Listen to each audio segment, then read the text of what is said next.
શ્રી પરમાત્મને નમઃ. શ્રીમદ્ ભગવદ્ ગીતા અધ્યાય 18 મોક્ષ સંન્યાસ યોગનો શ્લોક ક્રમાંક 42. આ શ્લોકમાં ભગવાન બ્રાહ્મણના સ્વાભાવિક કર્મ બતાવે છે. તો ચાલો આપણે શ્લોકના માધ્યમથી જોઈ લઈએ. ઓમ શ્રી પરમાત્મને નમઃ. શમોદમસ્તપઃ શૌચં ક્ષાન્તિરાર્જવમેવ ચ જ્ઞાનૌ વિજ્ઞાનમાસ્તિક્યં બ્રહ્મકર્મ સ્વભાવજમ.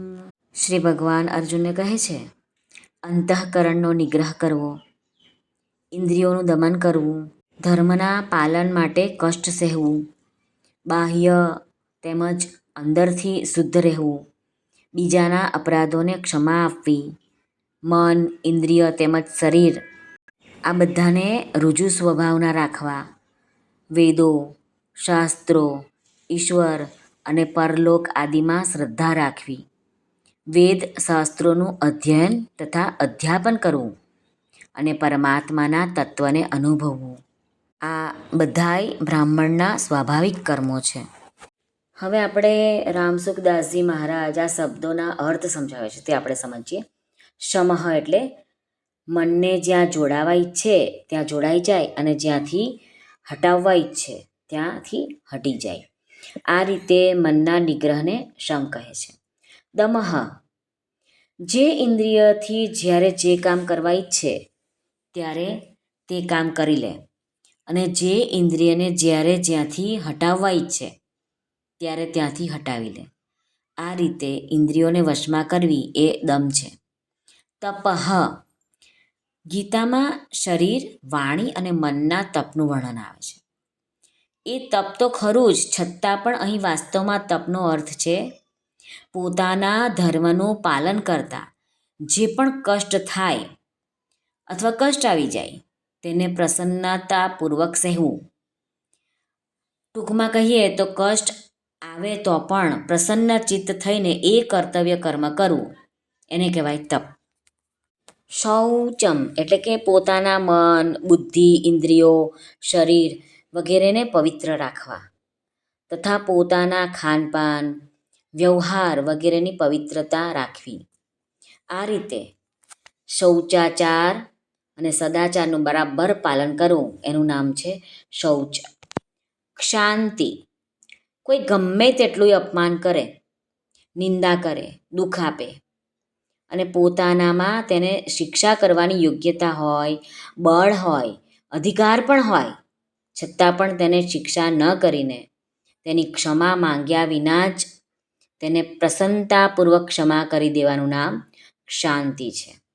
આર્જવમ શરીર, વાણી વગેરેના વ્યવહારમાં સરળતા હોય અને મનમાં છળ, કપટ, છુપાવું વગેરે દુર્ભાવ ન હોય, સીધા સાદાપણું હોય તેનું નામ આર્જવ છે. જ્ઞાનમ વેદ, શાસ્ત્ર, પુરાણ, ઇતિહાસ વગેરેનું સારી રીતે અધ્યયન કરવું અને તેમના ભાવોનો સારી રીતે બોધ થવો તથા કર્તવ્ય અકર્તવ્યનો પણ બોધ થવો એનું નામ છે જ્ઞાન. વિજ્ઞાનમ યજ્ઞમાં શુક, સ્ત્રુવા વગેરે વસ્તુઓનો કયા સમયે કઈ વિધિથી પ્રયોગ કરવો જોઈએ, યજ્ઞવિધિનો તથા અનુષ્ઠાન વગેરેની વિધિનો અનુભવ કરી લેવો જોઈએ એનું નામ છે વિજ્ઞાન. આસ્તિક્યમ પરમાત્મા, વેદ વગેરે શાસ્ત્રો, પરલોક વગેરેનો હૃદયમાં આદર હોય, શ્રદ્ધા હોય અને તેની સત્યતામાં કદી સંદેહ ન હોય તેમના અનુસાર પોતાનું આચરણ હોય એનું નામ આસ્તિક્ય છે. બ્રહ્મકર્મ સ્વભાવજમ આ શમ, દમ વગેરે બ્રાહ્મણના સ્વાભાવિક કર્મો જે ગુણ 6 છે. આ કર્મોને ધારણ કરવામાં બ્રાહ્મણને પરિશ્રમ નથી પડતો. જે બ્રાહ્મણોમાં સત્વગુણની પ્રધાનતા હોય છે, જેઓની વંશ પરંપરા અતિ શુદ્ધ હોય છે અને જેઓના પૂર્વજન્મકૃત કર્મો પણ શુદ્ધ હોય છે એવા બ્રાહ્મણોને માટે જ સમ દમ વગેરે ગુણો સ્વાભાવિક હોય છે. અને તેઓમાં કોઈક ગુણ ન હોય અથવા કોઈક ગુણમાં કમી હોય તો પણ તેની પૂર્તિ કરી લેવી એ બ્રાહ્મણોને માટે સહજ હોય છે.